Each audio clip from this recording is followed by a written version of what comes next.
네, 오늘 제가 작성하고 나왔는데요. 네.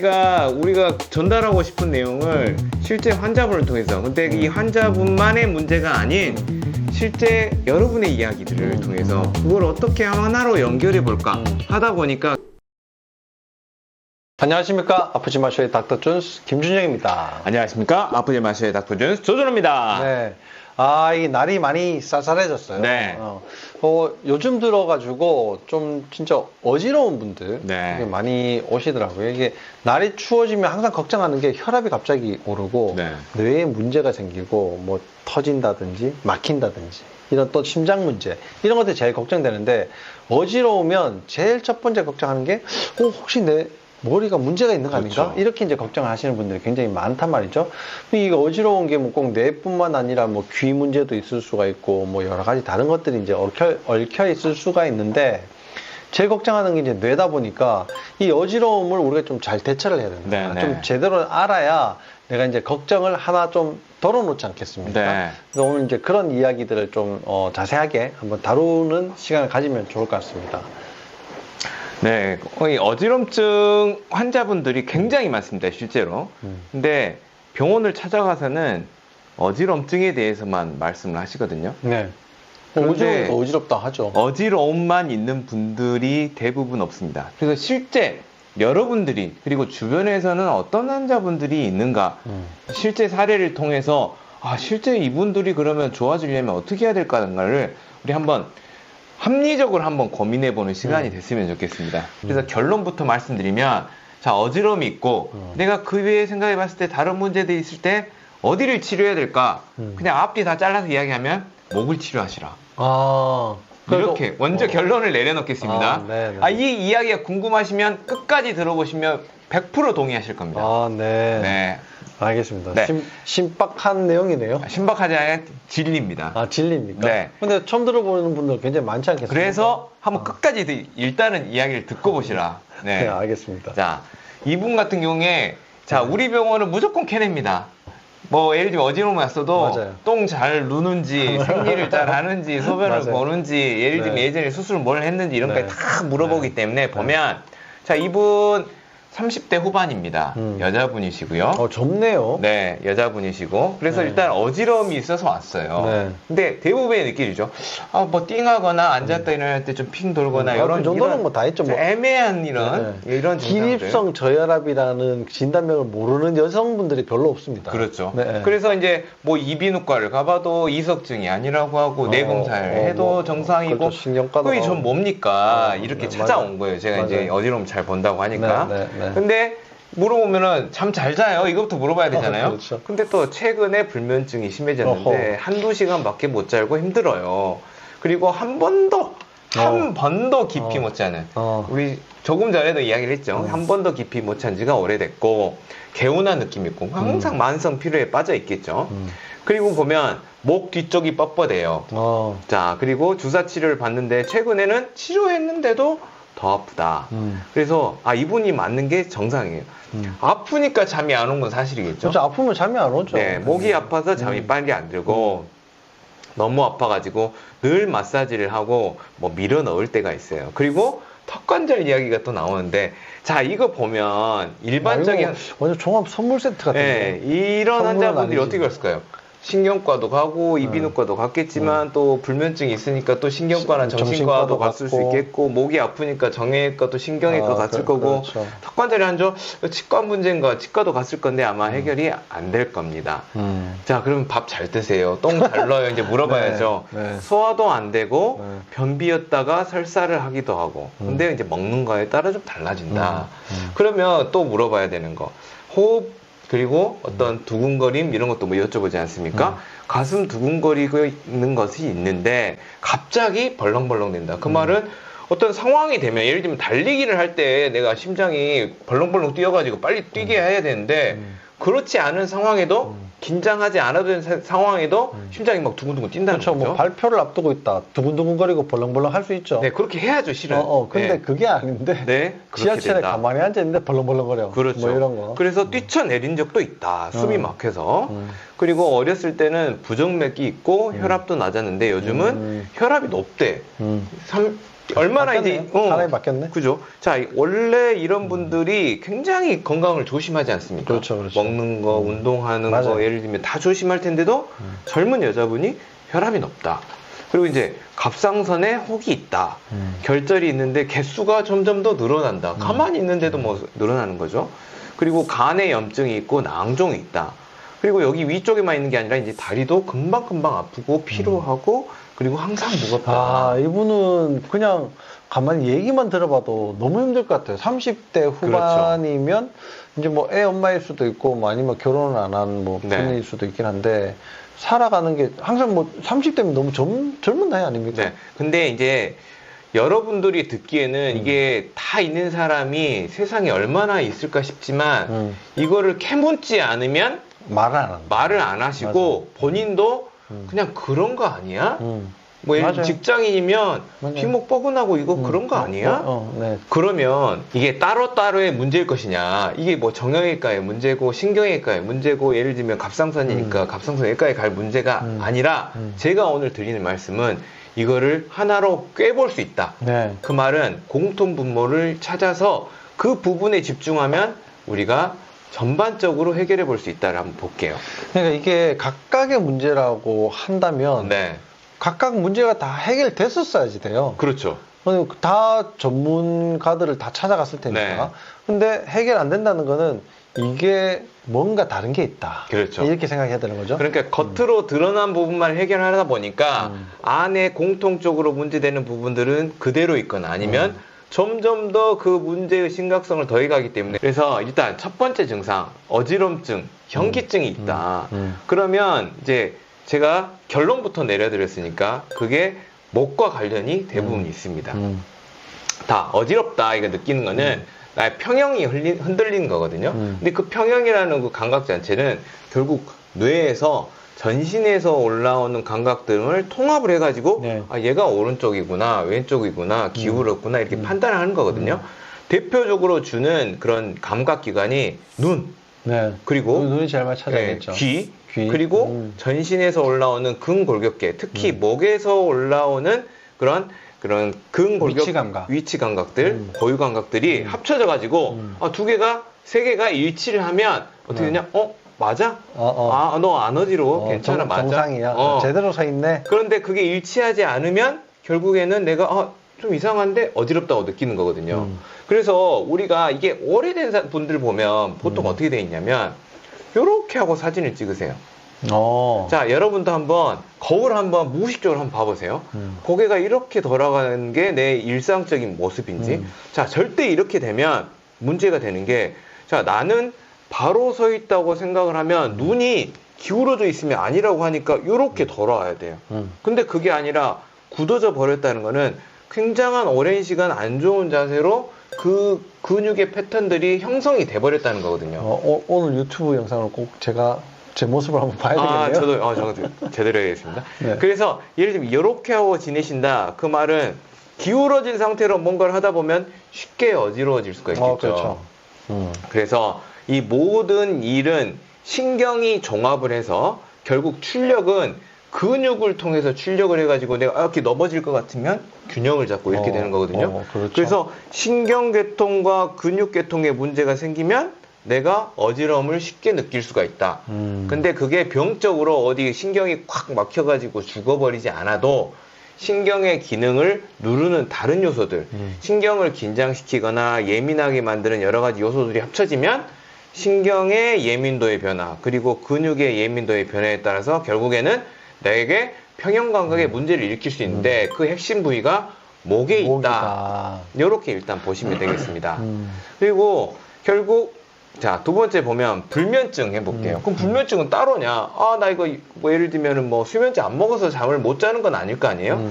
이분이 말씀하신 대로 아프니까 못 잘 수도 있어요. 그렇죠. 근데 이제 그거는 뭐 그래 그렇게 뭐 스토리를 짤 수 있지만 이제 불면증에 대한 이야기를 드리려면 일단 잠을 자게 하려면 호르몬들이 적절하게 우리의 그런 신체 리듬에 따라서 잘 분비가 돼야 되는데 수면 환경도 중요한데 이게 호르몬도 중요하다. 그렇죠. 결국에는 그 수면이라는 걸 만들어내야 되는 거니까. 그럼 대표적인 호르몬이 두 가지예요. 이 코티졸하고 멜라토닌. 근데 코티졸은 어떤 호르몬이냐면 스트레스를 방어해주는 호르몬이거든요. 말하자면 스트레스 상황에서는 코티졸이 계속 높게 유지가 돼가지고 그 스트레스로 인한 여러 가지 반응들을 억제를 해줘야 그렇죠. 되고, 이겨낼 수 있도록 만들고. 그래서 우리가 잠을 잘 자는 거는 굉장히 기쁜 일이고 편안해지는 일이지 않습니까? 그렇죠. 그래서 정상적인 리듬에서는 이 코티졸이 깨어있는 동안에는 높게 유지가 되다가 떨어지면서 반대로 나를 잠들게 하는 멜라토닌은 올라가면서 잠이 들게 되거든요. 그래서 이 코티졸이 높게 유지가 되면 결국에는 잠을 못 자게 되는데, 그래서 여기 경로를 보시면 결국 이 빛에 의해서 우리의 멜라토닌이 돌아가는데 생성이 되는데, 결국 빛이라는 자극이 들어오면 요게 신경회로예요. 네. 뇌에서만 이루어질 걸로 보이지만 갑자기 아래로 쭉 폭포 치듯이 떨어지네요. 떨어져서 어디로 오냐면 등으로 옵니다. 등. 오. 등에서 자율신경계 중 교감신경에 버튼이 있어요. 야, 너 멜라토닌을 만들어 하는 버튼이 켜지면 결국에 다시 뇌로 신경이 돌아가서 멜라토닌을 만들어내는 거지, 내가 빛을 본다고 해서 멜라토닌이 억제가 되고 올라가고 하지 않는다. 그래서 어디에 문제다? 등의 문제인데, 등의 그게 문제다. 상부 등의 문제다. 네. 근데 상부 등의 문제의 전제 조건은 어디가 망가져야죠? 목이 망가져야지. 그렇죠. 그러니까? 모기가 변화되면 목에 붙어있는 등이 망가지겠죠. 그래서 목에서 머리의 하중 부담을 견뎌내지 못하면 그 하중이 등에 전달이 되고, 네. 등에 문제가 되면 멜라토닌을 나도 너무 주고 싶어도 주지 못하는 상황이 될 수가 있다. 그래서 내가 수면제를 먹지 않아서, 예를 들면은 내가 스트레스를 받아서 이런 문제가 생길 거라고 착각할 수도 있지만, 실은 그 근본 문제는 낮에 나의 목 상태에 따라서 저녁에 나의 수면이 결정이 된다는 사실. 그래서 그럼 어디서 끝내야 될까? 목을 잘 관리하시고 등을 잘 관리해야지 우리가 그나마 돌릴 수 있는 시스템들을 잘 가동할 수 있을 것이다. 목등이 안 아프면 근무 효율도 올라가지 않겠습니까? 그렇게 되죠. 올라가고 잠도 잘 오고, 그렇죠. 그 다음날 개운하고, 그럼 돈도 잘 벌 것이고 기분도 그러네요. 좋고. 인생이 바뀌네. 그러네요. 네, 코티졸도 떨어지고. 그러게. 네. 자, 그 다음은, 자, 목 아픈 이야기는 또 다음에 이따 하기로 하고요. 근데 목과 또 턱 관절 이야기 했는데, 그럼 네. 목은 여기 있고, 턱은 여기 있는데, 과연 관련이 있을까 하지만, 100% 관련이 있습니다. 보시면, 많죠. 결국에 턱을 움직이는 거는 제가 지금 말하면서도 움직일 거고, 햄버거를 먹으면서도 움직일 거고, 그렇죠. 알게 모르게 호흡할 때도 움직일 건데, 침 삼킬 때도 움직이고, 네. 잘 때도 이를 꽉 깨물면서 또 움직이고, 그렇죠. 뭐 엄청나게 많이 움직이죠. 근데 움직이는 거의 주체는 누가 움직이냐? 근육이 움직인다는 거. 그렇죠. 근데 근육이 혼자 움직입니까? 아니죠. 신경의 명령이 내려야지 결국에는 그렇죠. 근육이 움직이는데, 그렇죠. 그 턱을 움직이는, 턱의 통증을 만들어내는 그런 근육을 만들어내는 신경이 바로 뇌신경 중에 3차 신경이에요. 3차 신경이다. 근데 그 3차 신경이 재밌는 게 이름은 뇌신경이에요. 근데 그 신경의 핵이, 특히 유해 신호를 받아내는 신경의 감각신경의 핵은 어디까지 내려온다? 요 그림을 보시면 윗목까지 내려오네요. 그래서 C에서 뭐가 합쳐진다? 목신경하고 합쳐져 가지고 출력을 턱으로 낸다. 그러니까 3차 신경에 문제가 없더라도 목이 안 좋으면 여기서 계속 턱을 쪼이세요.